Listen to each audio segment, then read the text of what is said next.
بسم اللہ الرحمن الرحیم۔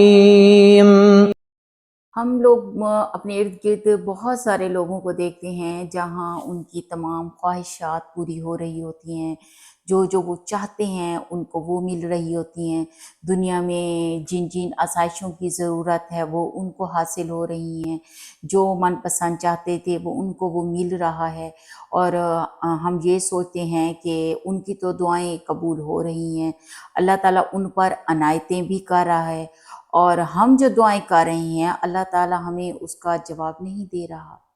مایوسی ہوتی ہے نا کہ ہم بھی تو اتنی دعائیں مانگ رہے ہیں، دل میں طرح طرح کے خیالات آتے ہیں کہ شاید اللہ تعالیٰ کو ہم سے محبت ہی نہیں ہے، اللہ تعالیٰ ہمیں دینا ہی نہیں چاہ رہے، یا شاید ہماری دعائیں ہی نہیں پہنچ رہی۔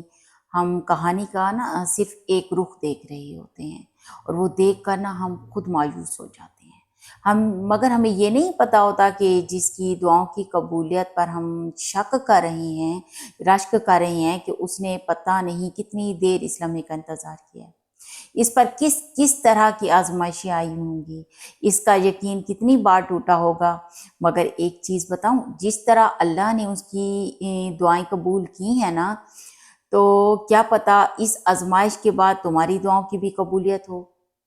تمہیں تو بس پورے یقین کے ساتھ صرف دعا مانگنی ہے اور صبر کرنا ہے۔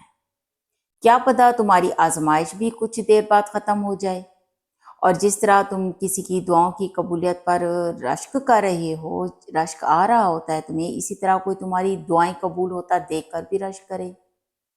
یہ تو اللہ کے مقررہ کردہ وقت پر ہونا ہے نا، کس کو کب ملنا ہے، اس پر کسی انسان کا زور نہیں۔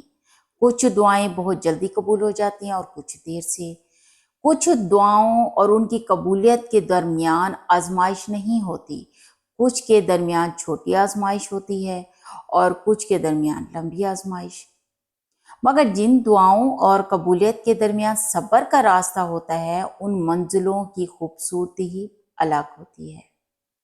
اور پھر معجزے تو صبر والوں کے لیے ہوا کرتے ہیں نا، تو مایوس نہیں ہونا، کیونکہ ابھی تو وہ مقام بھی آنا ہے جہاں اللہ نے تمہاری سب دعائیں قبول کر لینی ہیں، پھر دنیا رشک کرے گی۔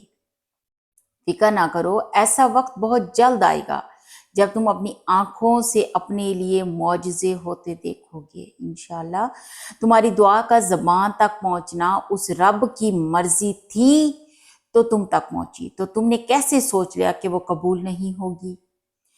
جتنا پکا یقین رکھو گے اتنے پکے اور حیران کن معجزے تم اپنی آنکھوں سے دیکھو گے۔ اللہ جل و جلال کی جو صفات میں دعا رد کرنا نہیں ہے، اس کی صفات میں تو بس عطا کرنا ہے، قبول کرنا ہے، تو اس کی صفات سے بے فکر ہو جاؤ۔